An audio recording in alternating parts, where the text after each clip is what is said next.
So, hello students. So, I'm going to discuss with all of you some very important topics of Indian economy for the prelims 2020. So, I'm starting with the very first topic that I believe that all of you must be well aware of, that the issue is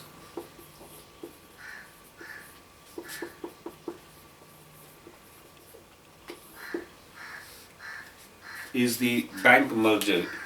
Now, bank merger is going to be a very important topic for all of you, especially in the context of its chronology and its related development. So, primarily speaking, that why this topic is important for all of you, because of last couple of years of development, in which what we see, the banks in 2019 and in 2020 also, they have been merged on the directives given by the Ministry of Finance of the Government of India. And today we have come down to only 12 public sector banks, which the number used to be 27 just a couple of years back.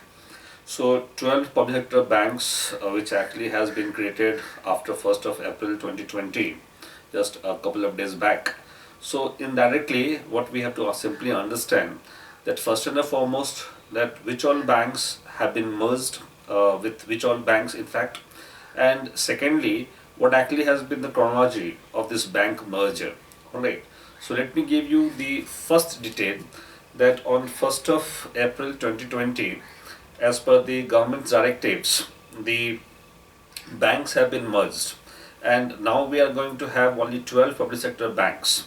So the banks which actually have been merged are like Oriental Bank of Commerce, that is OBC, then Syndicate Bank, then Indian Bank, then Union Bank of India. So these all banks actually have been merged. So they are completely factual details. So what I am going to do here, that the factual details would be uploaded on my Facebook page of Indian Economy by Amit Sinha, and the conceptual details will be discussed by me here in this particular video itself. Alright, so let me first and foremost discuss with you that what is this concept of bank merger, and secondly, why it is being done. See, bank merger is a concept where what we do, we amalgamate a few of the banks together, their entire assets, whether the good assets, the bad assets, all those assets are merged together, and then finally we create one stronger bank which could provide us a strong base of banking and other financial activities in our country. Now, this issue is not a new one, because since 1991 India's economic reforms, the bank merger has been always one of the most important reforms of the government of India, especially in the context of the banking and financial reforms of the new economic reforms of India after 1991. Starting with the Narsimhan Committee 2 of 1998. Now see, Narsimhan Committee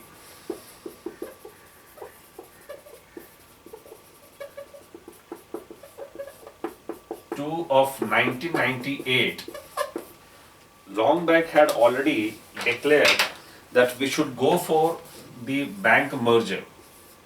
We should go for a bank merger in what sense? In the sense that we should create a hierarchical structure, a pyramidal hierarchical structure of the banking system in India to compete with the international banking system. Now, what Narasimhan Committee recommended, that we should have three-tier banking system, tier 1, tier 2 and tier 3. Now this three-tier banking system should represent India at international level, then of course the national level, and then third is the local level. So at three levels we should create our banking structure, in which the few of the banks from India should always be represented at the global scale. For example, let's say SBI, ICICI, HDFC. Now these are the banks which can have the potential, which actually have the potential to also represent themselves at the international levels, but definitely not to the context, not to the extent of the other banks of China, other banks of America, other banks of Europe. In their comparison, these banks, their assets are of course fewer, lesser than these all bigger banks. But nevertheless, This would actually have been recommended by the Simon Committee long back in 1998. And since then, this issue has been there with the government of India. Now, why the merger has been done of late, especially in 2017 and 2019 and 2020. Now, in 2017, the State Bank of India was merged with other subsidiary banks, which included even Bharatiya Mahila Bank and other banks like the State Bank of Jaipur, State Bank of Patiala. These all banks actually got merged together in 2017. Similarly, in 2019, the banks like Vijaya Bank, Dena Bank, they also got merged. They merged with Bank of Baroda. Alright. And now in 2020, we see that almost a dozen of banks were merged together, and finally we got only 6 out of those merger currently in our country. So in totality, today we are having 12 public sector banks and of course the SBI. Alright, that's what actually is the current status of the public sector banks in India. But the point is why it actually has been done now. See, it has been done now because of various factors. Now, one of the factors is that the rise in the non-performing assets of this banking system had led to the government to get it convinced that the merger is the only solution to, of course, stop the bank runs in India. Fine, that's one thing. Secondly, of course, the so-called bad assets, the bad assets of the banks are also increasing. And to lower down this particular activity, what we have done, we have also merged the bank. So in this circumstances, the bank mergers actually have taken place in our country. Fine. So this is what actually is the information that is important for all of you as in the context of the issue of bank merger. Alright, that is the first issue. The second issue that I am going to discuss with all of you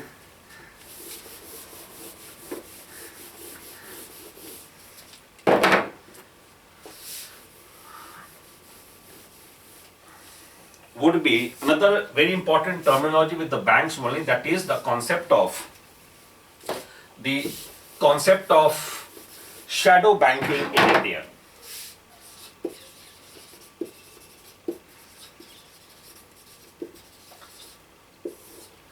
Now see, shadow banking is a newly emerging term. Now this term is very elaborately mentioned in economic survey of this year.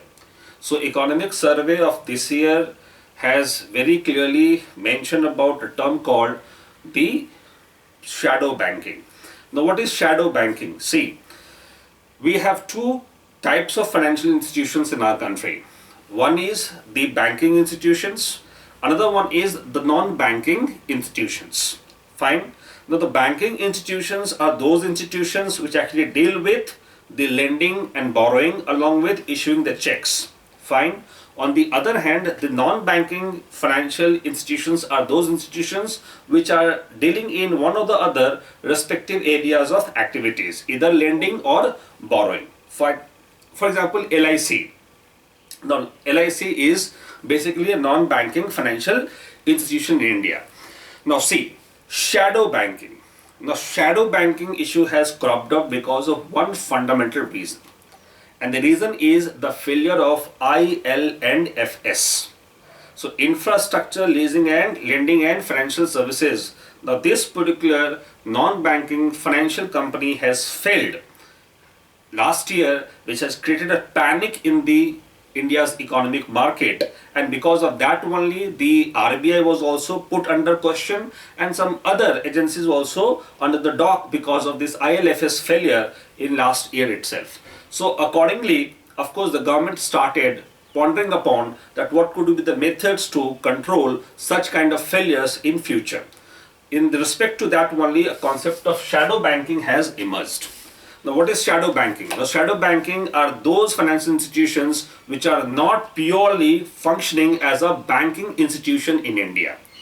However, they are dealing with some of the other banking functions, but they cannot be called as a pure banking institution in India. Alright? Indirectly, they are the non-banking financial companies.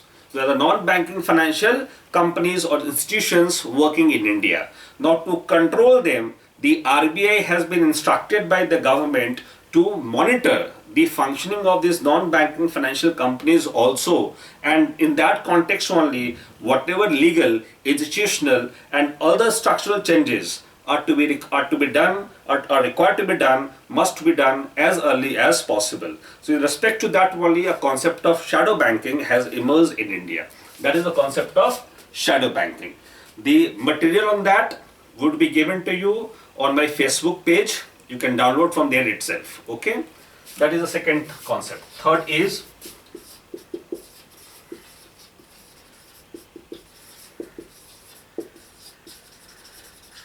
differentiated banks.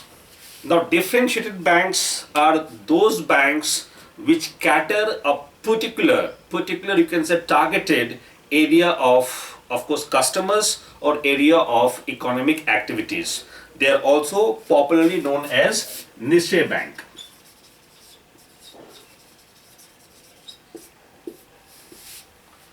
They are also popularly known as niche banks. So these are the banks which actually cater a particular customer which may be belonging to, let's say, unorganized sector or maybe some organized sector, but depending upon a particular customer, their requirements, these banks are actually created. For example, payment bank. Now, payment bank is a very popular term that you all must be well aware of. So obviously, payment bank is one of the concepts of differentiated banks. Fine. So of course, differentiated banks also need to be promoted to actually increase the concept of financial inclusion in India, and we all know about this particular concept, especially in the context of the committees recommended, like PJ Nayak committee recommended long back in 2013 only, that we have to promote such kind of concepts also in India to improve our financial inclusion. So that is the differentiated banks. Alright, so a material on that will be also given to you in a printed form. Fine. Then we have the fourth one, which is very important for all of you, that is merchant discount rate, MDR. Now, MDR is one of the most important topics for all of you for this year's prelims. Why? Because now this issue has cropped up, especially in the context of the promotion of digital economy in India. Now see, after the particular incident of demonetization, the government started promoting, of course, the process of so-called digital economy in India, digital transactions in India. But we all know that while conducting a digital transactions, of course, some additional charges also charged by the of course the service provider banks from a particular shop. So people were hardly are finding this very much, you can say, encourageous, very much motivational to pay the money through digital transactions while paying some additional charges also for a particular product. Obviously, very few people were very fond of paying in that particular format. So in that way, digital economy was not getting promoted. Therefore, the government had decided through the RBI. So finally, RBI had to decide, take a call on that. So RBI has finally provided the concept of merchant discount rate. So here RBI has directed all the service provider banks not to charge any additional charges on the digital transactions. So it will actually promote more and more, of course, digital economy in India. That is what actually has been the concept of merchant discount rate. Of course, the written material on that will also be given to you in the, of course, in the soft copy itself. Alright, so you can download it from my page itself. Fine. So we'll keep it short here, and again I'll resume my discussions on some other topics. Alright, so we have to cover at least more than 15-20 topics today itself. Alright, see you shortly. Thank you.